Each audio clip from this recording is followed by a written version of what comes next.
Yeah, hey, Kevin, good afternoon. For now, the United States has halted strikes against Iran as tension remains high across the Middle East. The White House has indicated that a variety of options remain on the table for President Trump as he explores options involving force and diplomacy. Every once in a while, they're going to set some things up, but they don't have much left. And by the way, they are talking to us right now. They'd love to make a deal. I don't think they're ready to. I don't think it's time yet, but I'm willing to listen. But they cannot have a nuclear weapon. White House Communications Director Stephen Chung told Fox News Digital that President Trump has always been consistent in saying he prefers a diplomatic solution, but he continues to retain all options if Iran continues terrorist activities in the Strait of Hormuz or against allies. Now, the U.S. naval blockade remains in effect as the economic pressure is being felt inside of Iran. The economic situation is much worse than in previous years. If we take inflation into account, it may have nearly doubled. Incomes have fallen, and the value of our currency has declined. All of this has an impact, and life has become a bit more difficult.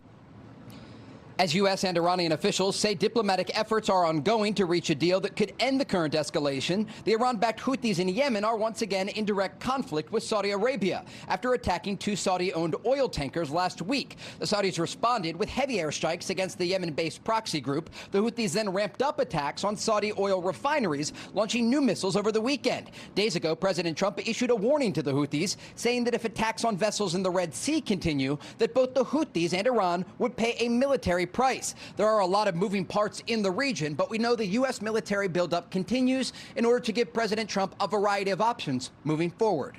Kevin?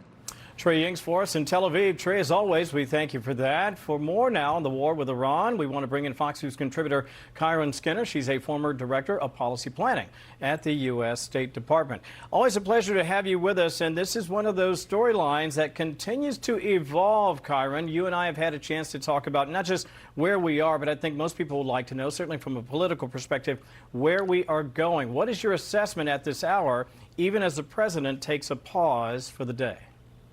I was just pleased to see that you put up on the screen the statement by the White House Communications Director, Stephen Chung. He's absolutely right. Diplomacy has always been the preferred method of President Trump. The critics who are saying that he has created a forever war should just listen to his words and watch the methods that the U.S. has used in this military conflict since it began in earnest last February. He has focused on diplomacy and building regional partnerships and support. And I think this pause after nearly 2 weeks of kinetic activity are consistent with what he's been saying and what he has been doing. In Oman, for example, there is a serious effort to negotiate with the Iranians. President Trump is taking a pause in part to see what comes out of those talks.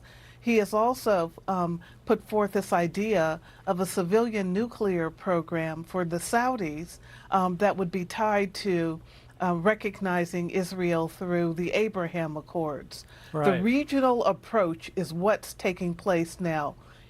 President Trump is spending an enormous amount of time, and his team, like the UN ambassador, talking to the Gulf states and then those over in the Levant, trying to build a larger coalition that will basically encircle Iran and make it come to the table for good this time. Yeah, now that seems almost impossible, but it's really one of the key pathways. And that's how I see this respite in the U.S. military activity. But make no mistake, they're working really hard for the next move. Yeah, I'm glad you mentioned the possible nuclear deal with Saudi Arabia. I want to play Bibi Netanyahu. He addressed that on this morning show with Sunday Morning Futures with Maria Bartiromo. And he really unpacks why, again, to your point, there are regional partners that are attempting to not just isolate the regime, but also eventually perhaps even lead to change in Tehran. Listen to this. President Trump was absolutely right in stating that condition, that Saudi Arabia would get a civilian nuclear program in exchange for normalization of relations with Israel. Remember that we had 4 peace agreements between Israel and Arab nations, brokered by President Trump, with my working together with me. It's a great achievement, historic achievement, and obviously we'll be delighted if we could extend it to Saudi Arabia and other countries. The idea being, of course, Kiron, basically, if this goes according to the White House's plan, partners in the region like Saudi Arabia would not just have civilian energy, they would also perhaps have other partners in the region that might do as much. But there are people who have made the suggestion that this is hypocritical. The Iranians simply want to do the same thing with their nuclear program. I'm not saying most people buy that, but there are those who have made that argument. Tell me where that is wrong. Well, I think it is a challenging proposition, frankly, because the fact of the matter is, if the Saudis do it, then you've got Turkey, you've got others that will come along and say, why not me? Why not us? And we have to be concerned about the possibility of a kind of regional arms race in this regard.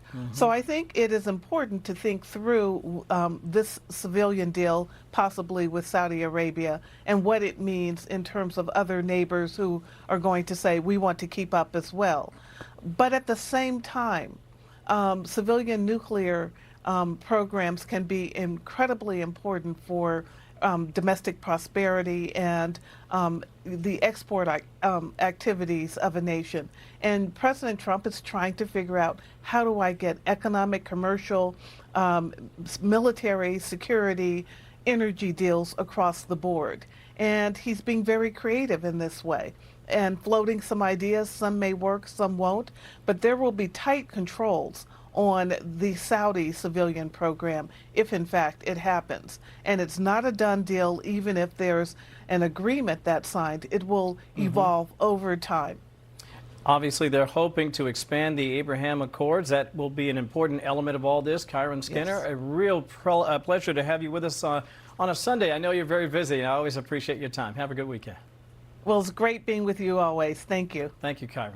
Be sure to like and subscribe for all the Fox News latest on YouTube, and catch full shows streaming now on Fox One.